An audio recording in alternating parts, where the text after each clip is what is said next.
আমাদের এটা এখনই ভাবা প্রয়োজন।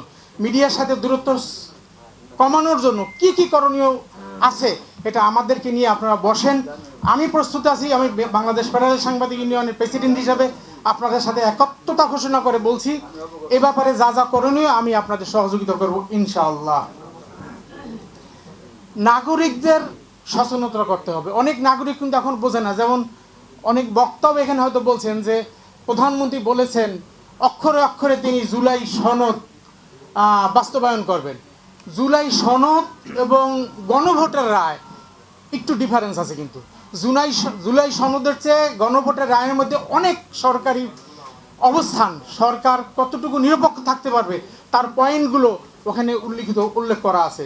এ কারণে জনগণের সচেতনতা সৃষ্টির জন্য আমাদের মনে হয় এখন থেকেই এই গোলটেবিল বৈঠকগুলো রাজধানী কেন্দ্রিক না করে বিভাগ কেন্দ্রিক, জেলা কেন্দ্রিক, ইভেন রাজনৈতিক কর্মীদের দ্বারা উপজেলায় কিভাবে করা যায় সেটা মনে হয় চিন্তা করার প্রয়োজন রয়েছে।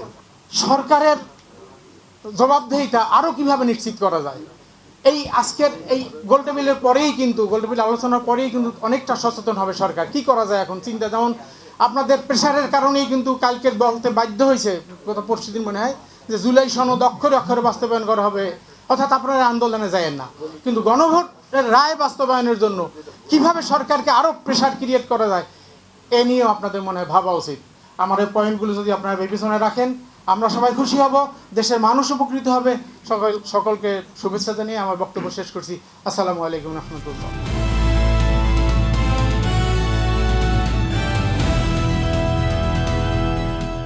পুট টিভি মানুষের জীবনের কথা বলে।